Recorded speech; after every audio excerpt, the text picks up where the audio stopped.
We're here today at the Chiesa di Badia Pozzeveri, taking a look at some of the historical background and information that we have on this church thanks to the 7 years of excavation that we've been doing here and completed.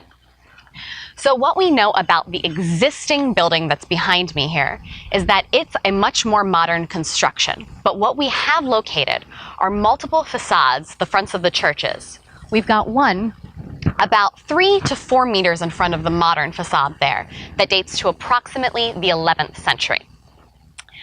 About approximately in the 12th century, we see a huge influx in money and wealth of what's happening in the church, and we see an extension of the church out approximately 10 meters or so to a newer facade in the 12th century. What we have at this facade that's really interesting is we have a number of lithic tombs that are actually being placed around that wall there.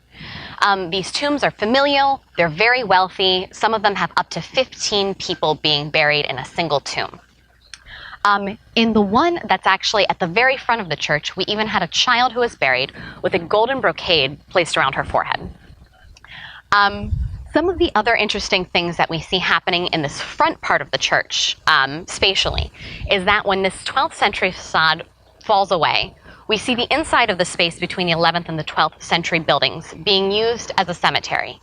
Prior to that, they were being placed around the out, but once they're actually using that interior space, we see all of the burials being placed around, and right down the center is where the most wealthy, most important people seem to be buried. They're lining up with the entrance to the church and straight into the altar.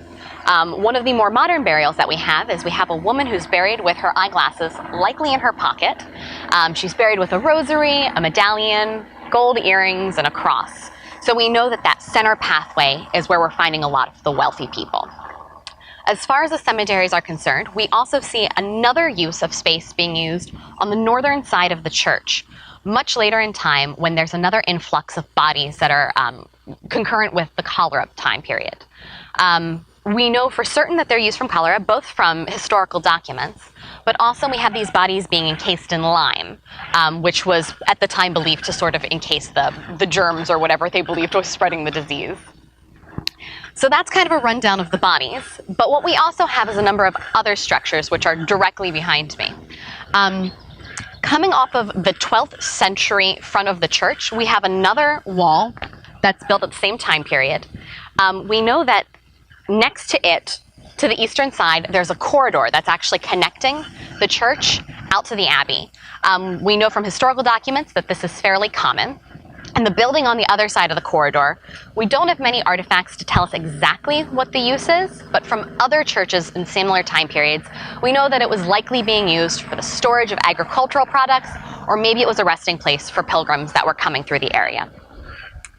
Predating that structure, lower down on the earth in the archaeological excavations, we have a series of postholes. So we know that there were some structures that were being built. We believe that they're wood. They seem to be sort of oval in shape, curved at the ends. We're working out exactly what they are, but we know that this type of construction is something that we see in similar time periods, other areas as well. The final major structure that we have is the Cloister, which is off to the southern side of the church.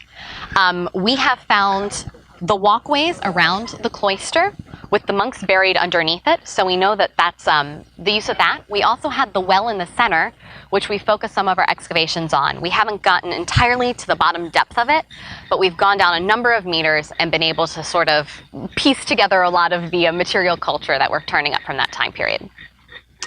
So as you can see, we've got a lot of really great stuff going on. The excavations are continuing. In the next few years, we're going to have even more information.